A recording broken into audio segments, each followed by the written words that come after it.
Ya, Assalamualaikum warahmatullahi wabarakatuh dan selamat siang Tribuners. Jumpa lagi bersama saya Kinan Aulia, kita kembali dalam program Ngobrol Virtual edisi kali ini. Dan tentu saja edisi kali ini kita eksklusif bakalan wawancara dan diskusi langsung bersama Kapolrestabes Makassar.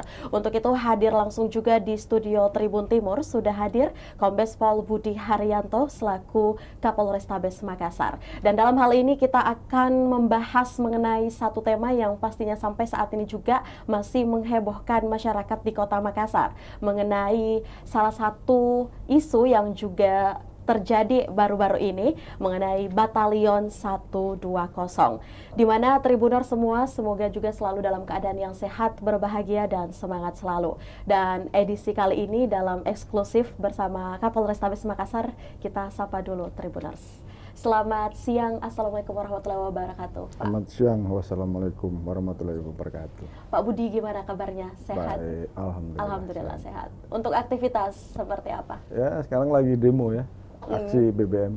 Oke, baik. Cukup padat mungkin juga untuk pekerjaan. Lumayan. Baik, terima kasih Pak Budi.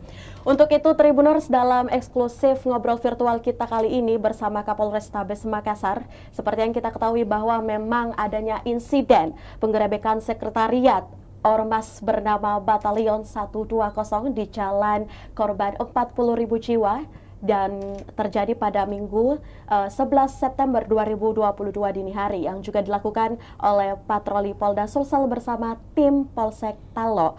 Kanit Reskrim juga menemukan barang bukti kriminal ya, tepatnya seperti busur, anak panah, serta miras dan juga senjata tajam, parang panjang. Dan dengan isu kali ini juga membuat banyak pertanyaan terkait juga ada puluhan orang anggota Batalion 120 yang ditangkap hingga kemudian dilepaskan. Untuk itu kita akan ngobrol langsung bersama Kapolrestabes Makassar. Baik Pak Budi, mungkin mengawali obrolan kita yang memang sampai saat ini menjadi banyak pertanyaan kepada seluruh masyarakat, bisa Anda jelaskan terlebih dahulu terkait mungkin pembentukan organisasi Batalion 120. Oke. Silakan Pak Budi. Sebenarnya sudah dijelaskan ya, tadi kita jam 11 ada rilis. Ya. Ada Pak Wali Kota, ada Pak Ketua DPRD, ada Bu Kajari dan Pak Dandim. Ya. Pak Dandim dalam hal ini diwakili tadi. Ya. Jadi semua lengkap Forkompinda. Jadi kalau mau kejelasan sebenarnya tadi udah jelas. Namun demikian supaya masyarakat juga lebih paham. Iya, betul. Kita akan sampaikan apa yang sebenarnya terjadi. Betul, Pak. Kalau bicara pembentukan Batalion 120, itu pertama kali saya berdinas di sini di bulan Januari. Saya melihat fenomena banyaknya tawuran, banyaknya perang kelompok. Baik. Kelompok A, kelompok B di mana-mana. Hampir terjadi setiap hari. Ya, saya ulangi, hampir terjadi setiap hari. Dan itu masyarakat boleh bercerita lah, itu faktanya. Dari kejadian-kejadian tersebut, saya berpikir, kalau kita terus-terusan ada perang kelompok, kita datang, ibaratnya kita seperti menyemprot nyamuk. Disemprot, besok ada lagi. Disemprot, besok ada lagi. Nah, saya berpikir waktu itu, kita punya ide, saya akan kumpulkan anak-anak pelaku kriminal ini, kita wadai jadi satu wadah. Baik. Sebelum saya melakukan itu, saya komunikasi sama Pak Dandim yang waktu itu udah pejabat lama, ada Pak Wali Kota, Pak Ketua DPRD. Kami ajak ngobrol, ini gimana nih, cara mengatasi solusi tawuran-tawuran ini seperti apa ini, kita harus bagaimana. Di situ muncul ide, kita wadahi. Dan muncullah ide Batalion 120. Kenapa dinamakan batalion? Kenapa? Supaya mereka ada kebanggaan. Anak-anak yang melakukan kriminal ini punya kebanggaan, punya satu wadah.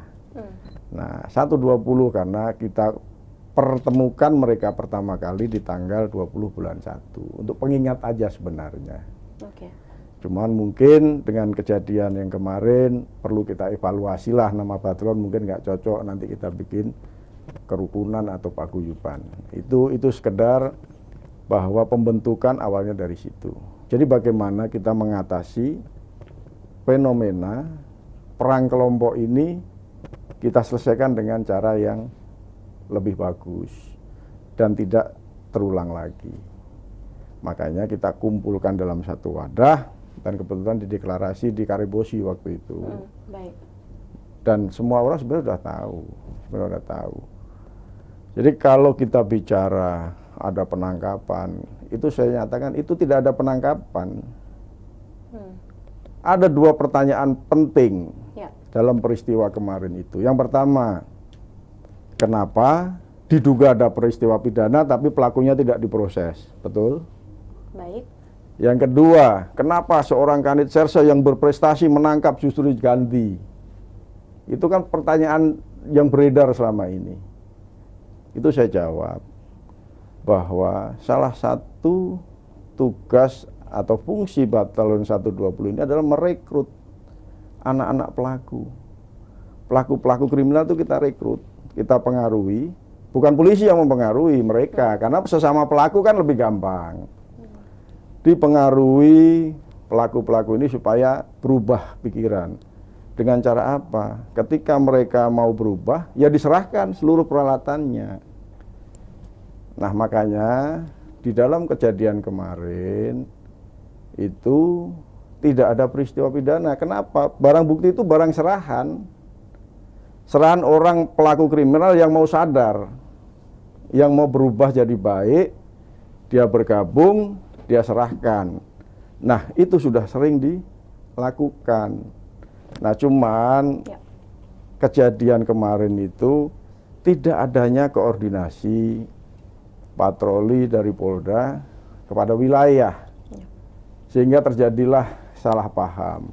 Yang fatal lagi, harusnya Kanit Reserse Intel, ketika ada laporan, dia harus berani menjelaskan sesuai fakta. Makanya tadi waktu rilis, kami bawa Kanit Reserse itu untuk menjelaskan bahwa sebenarnya ini triggernya adalah Kanit Reskrim.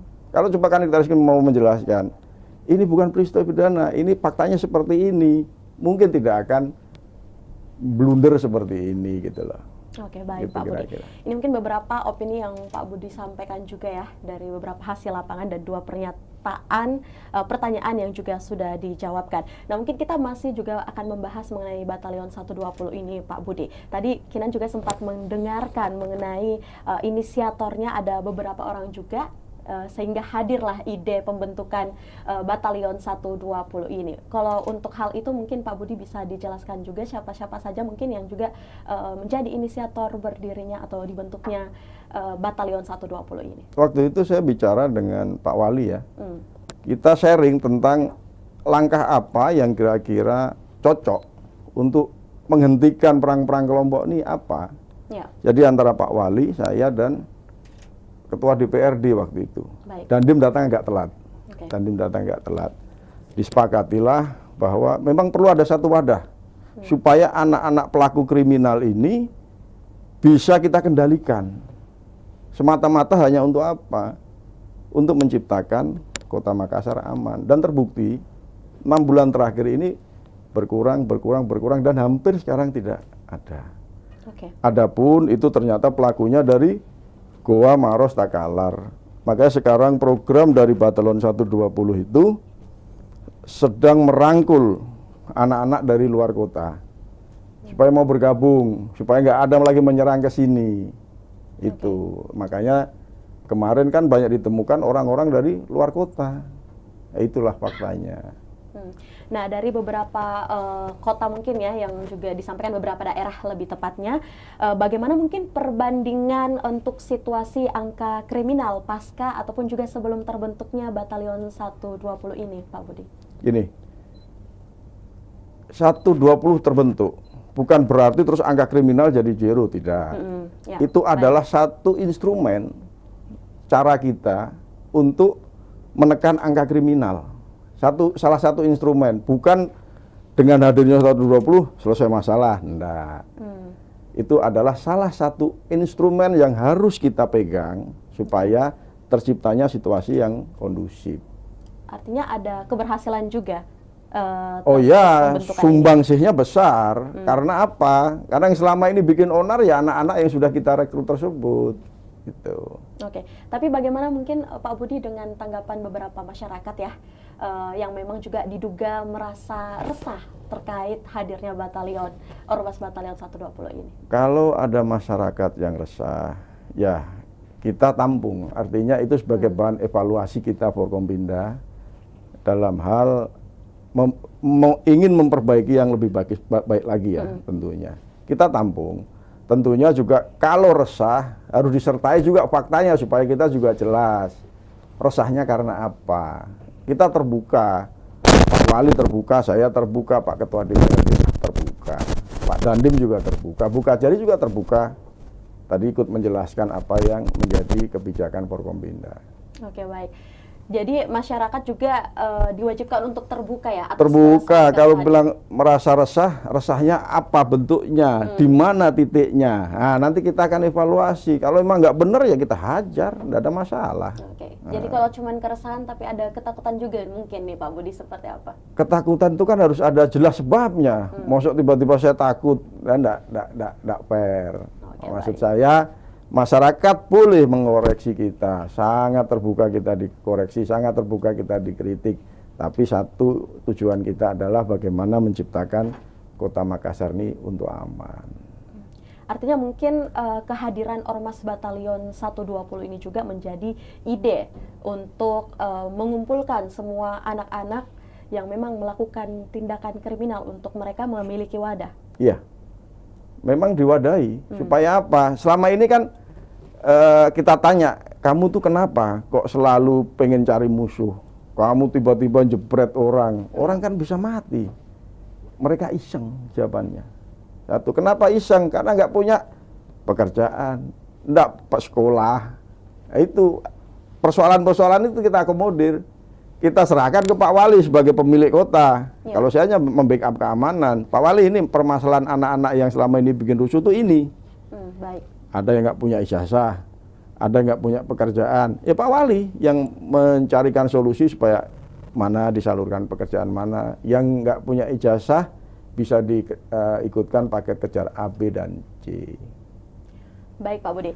Nah, yang menarik juga mungkin Tribuners dan seluruh pemirsa dimanapun berada, ini menjadi pertanyaan juga mungkin buat Pak Budi sebagai Kapolrestabes Makassar. Menurut Anda dengan hadirnya memang Ormas Batalion 120 ini, apakah memang aman untuk masyarakat? Sepengetahuan saya dan setahu saya dari masyarakat menyatakan aman. Nah, kalau ada pihak yang merasa tidak aman, saya sangat ingin bertemu dan saya ingin bertanya sebelah mana nggak amannya, karena apa nggak amannya. Oke, baik Pak Budi. Jadi Pak Budi siap ya untuk siap. mendengarkan aspirasi para masyarakat tentu saja ya. Siap. Baik Pak Budi, kita akan lanjutkan lagi tentu saja dengan satu pembahasan yang juga menarik, menjadi isu juga sampai kejadian yang juga berkaitan dengan penggerebekan di Batalion 120. Bisa mungkin Anda paparkan juga Pak Budi terkait alasan pencopotan Kanit Reskrim Polsek Talo yaitu Ibtu Faisal akibat penggeledahan Batalion 120. Begini, tadi sudah saya sampaikan di depan ya. Bukan pencopotan. Saya selaku pimpinan Polres mempunyai kewenangan untuk ngatur anak buah saya bagus ditempatkan mana, bagus ditempatkan mana. Kejadian Pak Faisal, tadi saya hadirkan juga di rilis. Oke, baik. Beliau menyampaikan bahwa ini kesalahan saya, kesalahannya beliau. Kenapa beliau tidak berani menyampaikan fakta yang terjadi di TKP bahwa itu bukan peristiwa pidana? Beliau mengakui sendiri. Oke. Harusnya beliau tahu, Pak Faisal ini tahu, itu bukan peristiwa pidana, karena kan dia tahu di situ ada sekretariat Batalion 120 yang mana ditemukan BB pun bukan ada badannya si anak-anak itu. Ditemukan miras, tidak ada miras. Tidak ada bau miras, yang ada botol minuman keras. Oke. Botol minuman keras itu dari mana? Anak-anak itu butuh makan. Dia cari botol untuk dijual, dibersihkan, dijual. Makanya terkumpullah di situ. Dan barang-barang yang dikatanya sebagai barang kejahatan, itu bukan barang kejahatan. Itu adalah penyerahan secara sukarela. Orang yang ingin menjadi baik, orang yang sudah mau bertobat, ditaruhlah di situ untuk nantinya diserahkan ke Polres. Nah, seperti hari ini kita musnahkan bersama-sama. Kenapa Faisal kita ganti? Bukan saya copot. saya ganti dengan pertimbangan apa? Perbaikan kinerja. Karena saya lihat dia tidak mampu saya tempatkan di satu tempat itu. Baik. Ya, saya ulangi, bukan saya copot. Diganti untuk perbaikan kinerja. Artinya mungkin Pak Budi ada ketidakprofesionalan kerja dalam hal ini untuk Ibtu Faisal. Ya tadi saya sampaikan, harusnya kalau seorang Kanit Serse harus berani menjelaskan, itu kan wilayah hukumnya dia. Ada peristiwa pidana di situ, dia harusnya tahu bahwa itu bukan peristiwa pidana, dia harus mau, harus berani menjelaskan. Tapi faktanya apa? Faisal diam.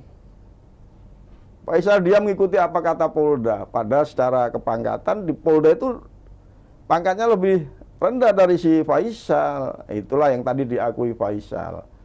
Bahwa saya dalam hal ini saya salah. Disampaikan tadi supaya tidak terjadi berita liar Ibtu Faisal lah apalah segala macam. Nah, itu. Tapi untuk pemindahan atau bukan pencopotan ya, lebih tepatnya tadi Pak Ya, Budi memperbaiki pergantian. Oke, untuk pergantian ini sendiri memang apakah betul Pak Budi disampaikan secara lisan, tulisan atau seperti apa? Sudah ada surat perintahnya. Jadi begitu saya melihat gelagat ini menuju ke hal yang baik, saya langsung perintahkan Kabak Sumda staf saya untuk bikin surat perintah pergantian. Siapa yang ganti? Tanya sama Kapolsek, koordinasi sama Kasat Serse. Karena yang tahu fungsi reserse adalah Kasat Serse dan Kapolsek. Nah, makanya mereka diajukan surat pergantiannya itu saya tanda tangani. Dan ingat, itu adalah untuk perbaikan kinerja supaya Polri bisa lebih melayani masyarakat. Supaya Polri lebih bisa bertindak profesional. Tidak menimbulkan kegaduhan seperti ini. Iya, baik. Memang kalau kita lihat banyak berita yang beredar juga sampai saat ini Pak Budi terkait Batalion 120 sebelum kita ke segmen berikutnya. Mungkin sampai saat ini Pak Budi bisa jelaskan juga kepada Tribuners bagaimana mungkin progres koordinasi Polrestabes dan juga Polda dengan penggerebekan Batalion 120. Polda dalam hal ini Direktur Sabara setelah kami konfirmasi malah tidak tahu. Nah, inilah masih didalami oleh Propam. Petugas patroli Polda itu apakah sudah sesuai SOP atau belum? Ini karena satu, kita yang punya wilayah, harusnya yang bantu itu berkoordinasi sama kita. Bukan dia jalan-jalan sendiri. Sehingga inilah yang terjadi. Satu, kedua, kalau saya lihat, namanya penggeledahan, itu di aturannya wajib didampingi oleh ketua lingkungan, kepala lingkungan, dalam hal ini RT dan RW. Tapi faktanya apa?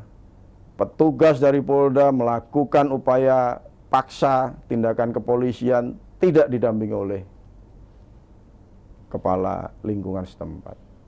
Ya, yang menariknya mungkin seperti yang Anda mungkin sampaikan ya di beberapa media mengenai restoratif justice yang dikaitkan dengan kebijakan Kapolres Makassar dalam membebaskan tahanan kasus Batalion 120. Tapi mungkin Pak Budi kita akan jawab sesaat lagi. Kita akan kembali di segmen berikutnya bersama Kapolrestabes Makassar. Untuk itu Tribuners jangan kemana-mana, kita akan kembali seusai jeda berikut.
Ya, baik Tribuners, kita kembali dalam ngobrol virtual kali ini dan tentu saja masih dalam eksklusif bersama Kapolrestabes Makassar.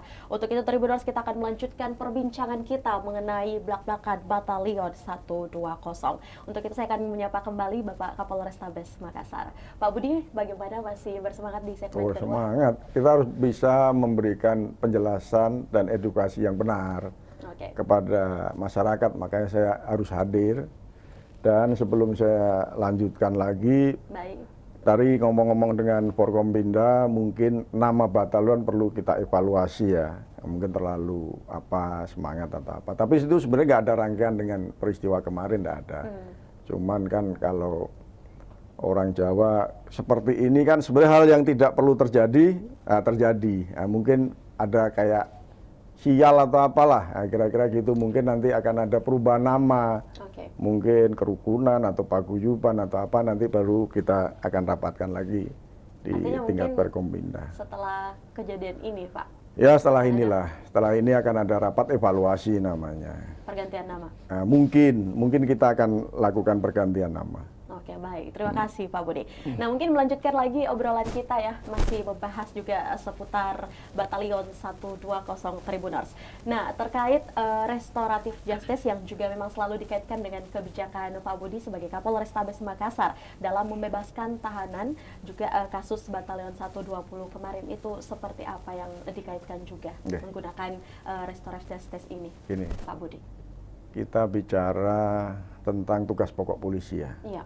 Ada 3, penegakan hukum, HAR Kamtibmas, perlindungan, pengayoman, dan melayani masyarakat. 3 tugas pokok anggota Polri. Dalam penegakan hukum, kita ada wadah namanya restoratif justice, diatur dalam peraturan kepolisian nomor 8 tahun 2021. Baik. Yang mana kita bisa menyelesaikan permasalahan hukum dengan cara kita hentikan, tidak perlu kita teruskan ke kejaksaan dan seterusnya, ketika memang syarat-syarat itu terpenuhi. Tentunya syarat paling utama adalah sudah diberikan, sudah terbukti mereka merasakan keadilan di situ. Itulah dasar utama sebagai kebijakan restoratif justice. Terkait Batalion 120 yang kemarin kejadian, itu kami menyatakan itu nggak termasuk restoratif. Gimana, orang bukan peristiwa pidana? Ya, kewajiban kita kalau bukan peristiwa pidana, maksud kita mau nahan orang. Kalau dibilang penangkapan, bukan penangkapan, itu mengamankan yang diduga. Nah, cuman kesalahannya kan kembali lagi, harusnya Kanit Serse berani menyampaikan fakta di situ, tapi nyatanya kan tidak. Itu dalam bentuk pengamanan? Enggak, harus menyampaikan fakta kepada tim Polda, harus diberikan penjelasan. Polda, ini bukan peristiwa hukum, ini anak-anak yang kita rekrut, yang direkrut sama batalion, yang disadarkan berkumpul di sini untuk diambil alat-alat perangnya, dan anak-anak ini rata-rata nggak punya tempat tinggal, makanya ditampung di situ, gitu loh. Oke, baik. Nah, mungkin kita kembali juga akan membahas sedikit mengenai Ibtu Faisal juga ya, Pak Budi, soal Batalion 120 dan juga pergantian Ibtu Faisal. Memang apakah sampai saat ini untuk Pak Kapolrestabes Makassar memang mendapatkan arahan dari Kapolda atau mungkin Mabes Polri sampai saat ini seperti apa untuk Batalion 120 ini? Terkait pergantian Ibtu Faisal atau seperti apa koordinasinya? Ibtu Faisal itu kan kewenangan mutlak saya ya. Oke, baik. Perlu. Saya hanya melaporkan setelah saya ganti, ya saya laporkan. Jadi kalau saya mau ganti perangkat saya nggak perlu. Berarti progresnya sampai sekarang seperti apa, Pak? Sudah sampai di mana? Kita ganti, tapi kan belum kita mutasi. Nah, Faisal nanti kita akan berikan tempat yang cocok. Apakah dia cocok jadi Kasat Serse atau jadi Kapolsek, ya itu nanti. Mungkin banyak juga nih masyarakat, Pak ya, yang bertanya mengenai status Ibtu Faisal sampai saat ini seperti apa mungkin. Sementara kita istirahatkan untuk menempatkan yang bersangkutan di tempat yang lebih cocok. Nah, karena saya anggap di situ dia tidak cocok. Oke, baik. Nah, mungkin soal Batalion 120 lagi mungkin Pak mengenai juga menjadi perbincangan masyarakat ya Tribuners, bagaimana mungkin kebijakan Pak Kapolrestabes Makassar ke depannya terkait ormas ini? Oke. Ormas ini menurut saya ya, Iya, udah cukup bagus. Cuman kalau perlu evaluasi, ya, dan saya butuh masukan dari masyarakat.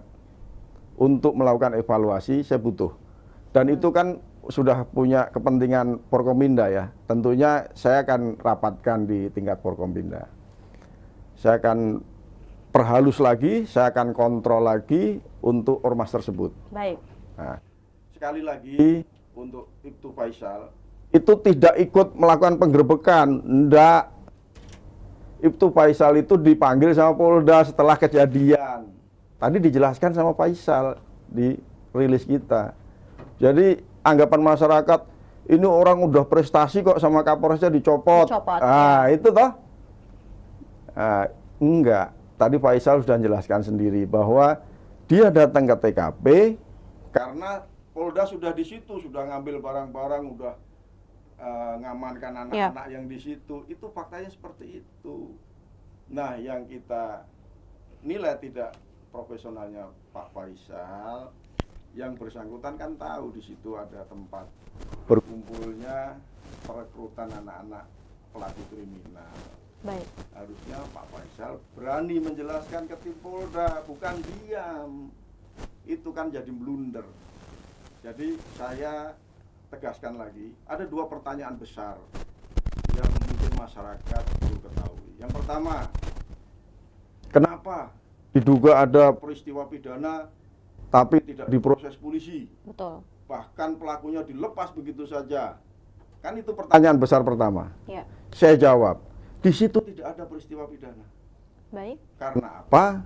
Karena barang-barang yang ditemukan di situ itu barang titipan yang nantinya akan diserahkan ke Polres untuk dimusnahkan.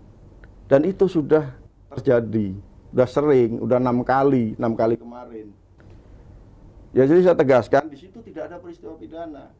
Yang kedua, pertanyaan yang kedua, kenapa orang berprestasi seperti Pak Faisal dicopot? Ya.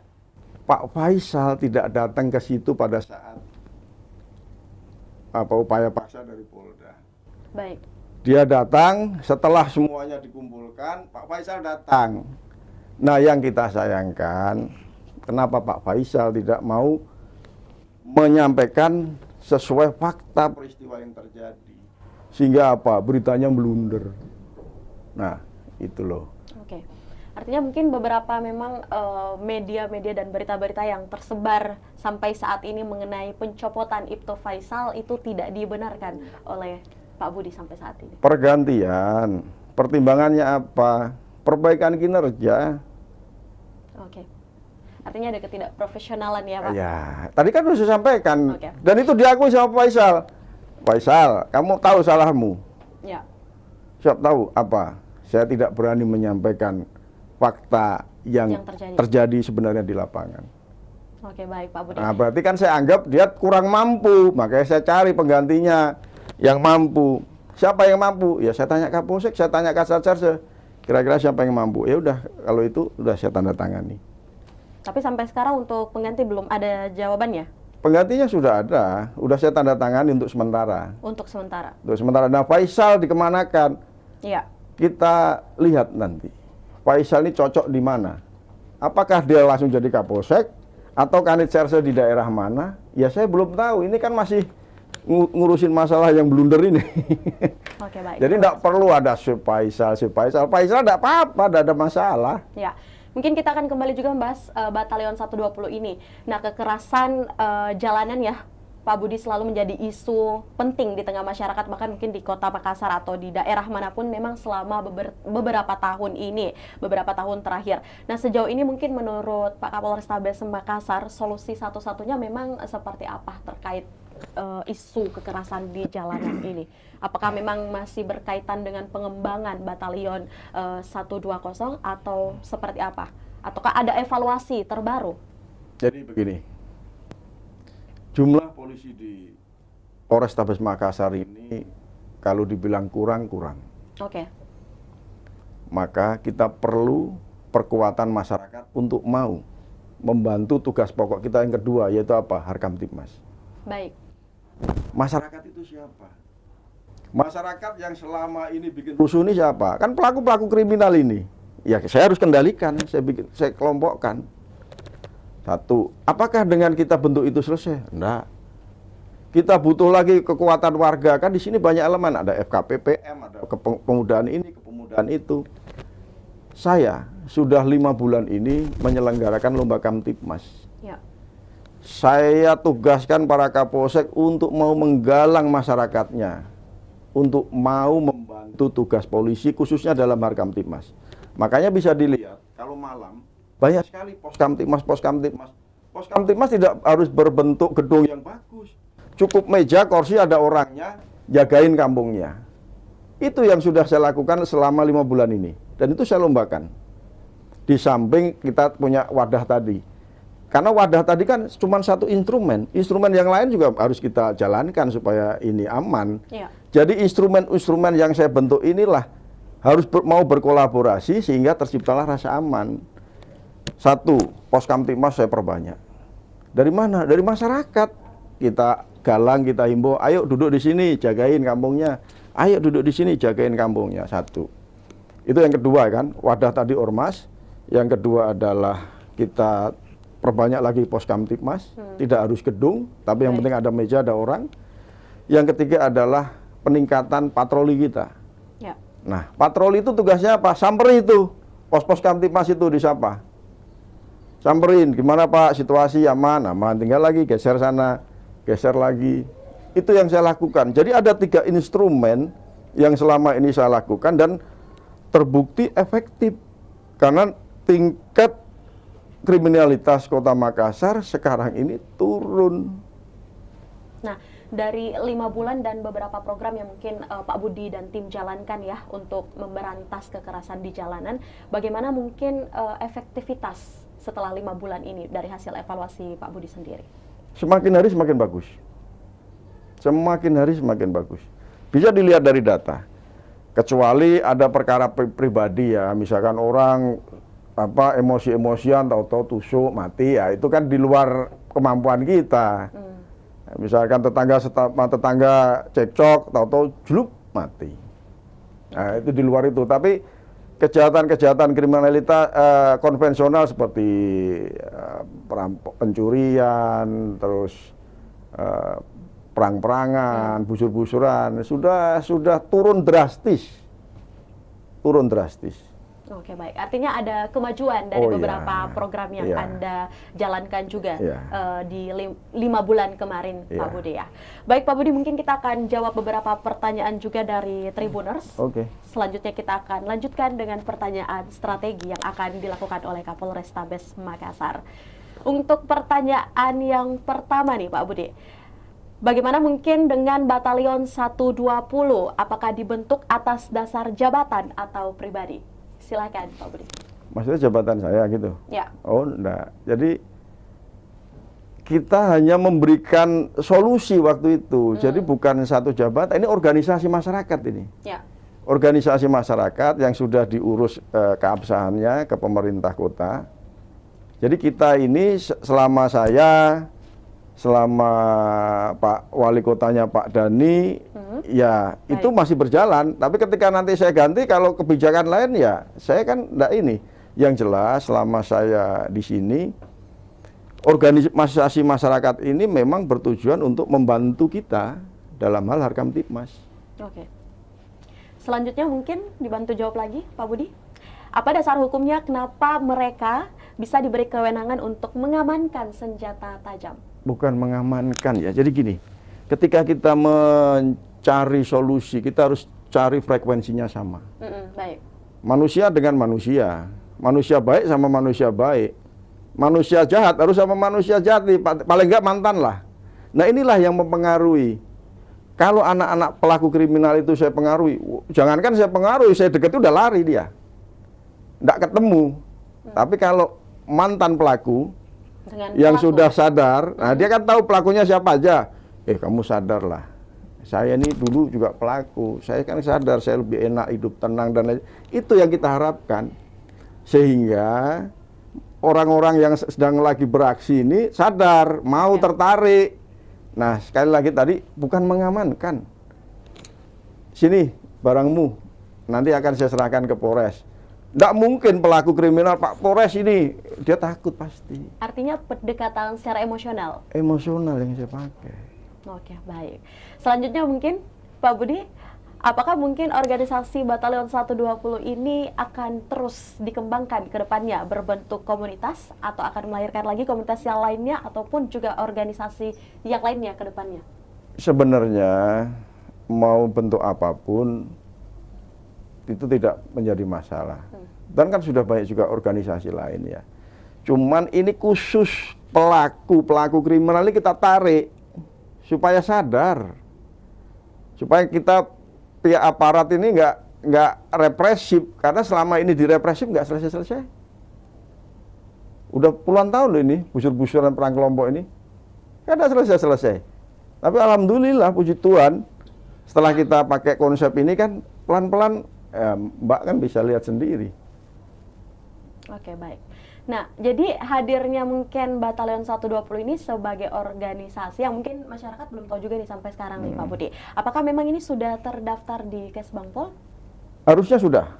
Karena waktu itu setelah kita rapat semua kesepakatan, langsung diurus semuanya. Harusnya sudah. Itu nanti bisa dicek lah. Karena kan saya hanya memfasilitasi ya, mengawai ya enggak saya. Oke, baik Pak Budi, terima kasih banyak. Nah, itu mungkin ada beberapa pertanyaan juga ya Tribuners dari Tribuners dan juga pemirsa YouTube Tribun Timur mengenai memang kasus Batalion 120 ini. Nah, yang terakhir mungkin sebelum kita juga closing statement Pak Budi, kita ingin mendengarkan nih dari isu Batalion 120 ini yang memang sampai saat ini viral di Makassar Pak ya. Kalau kita lihat juga di beberapa pemberitaan masih menjadi perbincangan di masyarakat Kota Makassar. Strategi apa yang akan Anda lakukan sebagai Kapolrestabes Makassar untuk menangani kasus Batalion 120 ini khususnya? Jadi untuk Batalion 120 mungkin kita akan rapatkan tingkat Forkompinda, kita undang juga pengurusnya, ormasnya itu. Nah, kita cari solusi, mungkin bisa kita rubahlah nama batalion ini. Jadi organisasi apa namanya yang tidak seperti kesatuan lah, supaya image-nya tidak terlalu mengerikan. Iya, apalagi mungkin image-nya sekarang di masyarakat sudah negatif. Ya, nanti kita akan rubah nama itu. Itu satu. Yang kedua, tadi saya sampaikan, wadah ormas tersebut itu salah satu instrumen saya dalam menciptakan Harkamtipmas yang kondusif di Kota Makassar. Tadi kan saya sampaikan, ormas yang membantu saya untuk menarik para pelaku kriminal, untuk kita bina jadi orang yang baik, orang yang bisa bermanfaat untuk orang lain. Itu adalah visi misinya. Yang kedua, saya akan perkuat lagi pos-pos Kamtipmas yang ada di tengah-tengah masyarakat. Ini masyarakat Makassar kan pasti tahu. Banyak pos Kamtipmas yang saya ciptakan melalui para Kapolsek. Dan itu saya lombakan. Ya. Yang ketiga, saya akan perkuat lagi patroli kita.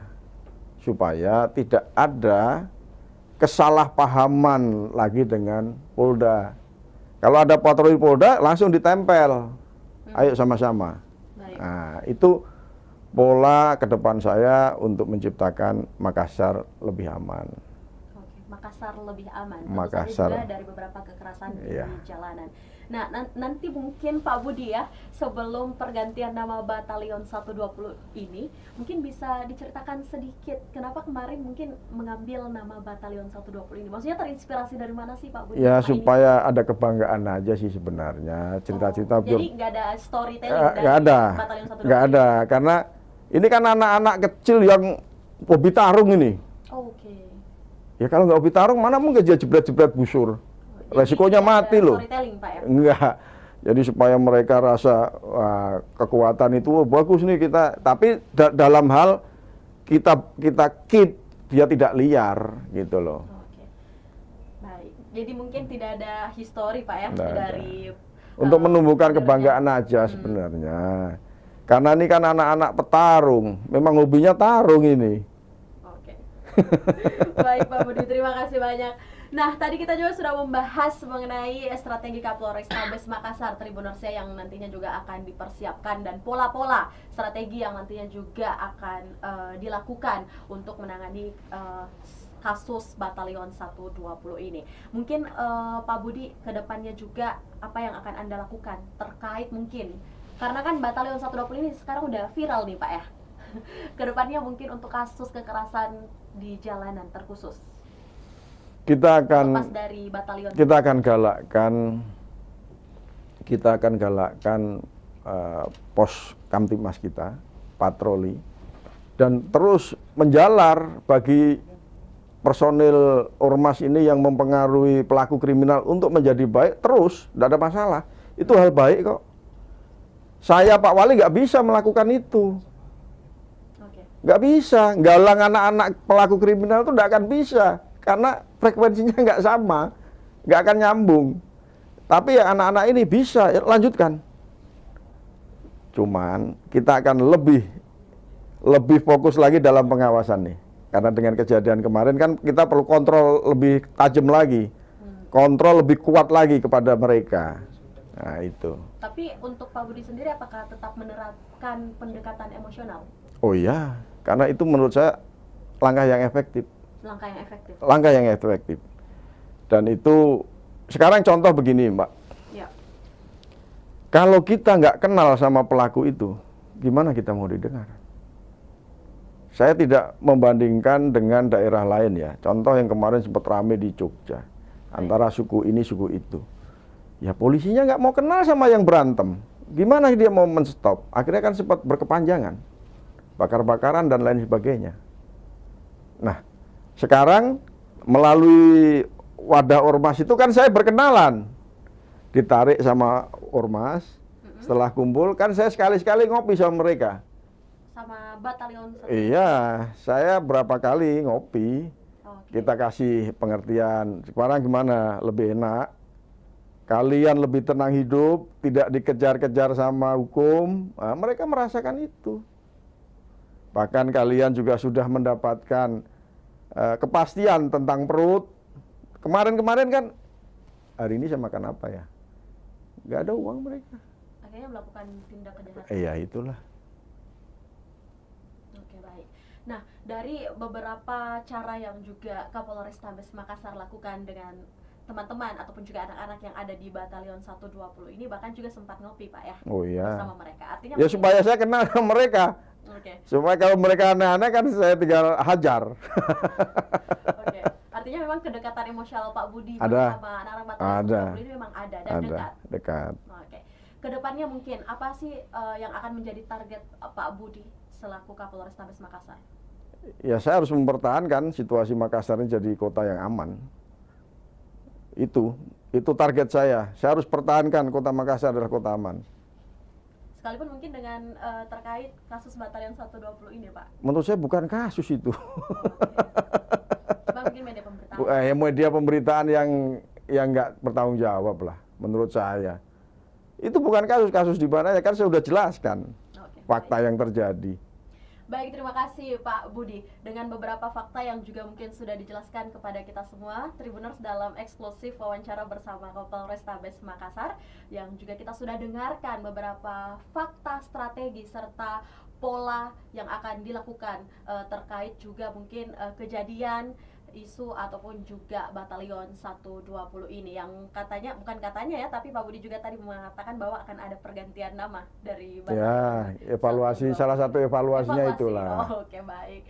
Pak Budi, yang terakhir mungkin sebagai closing statement, terima kasih sudah menjawab beberapa pertanyaan dari Tribuners ya.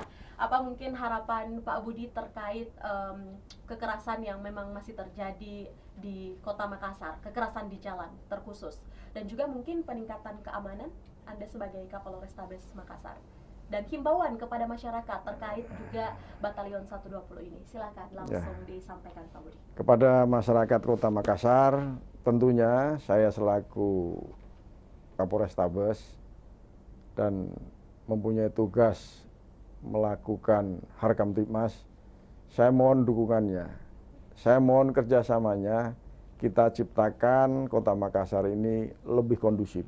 Dan kita pertahankan ketika Kota Makassar ini memang betul-betul sudah kondusif.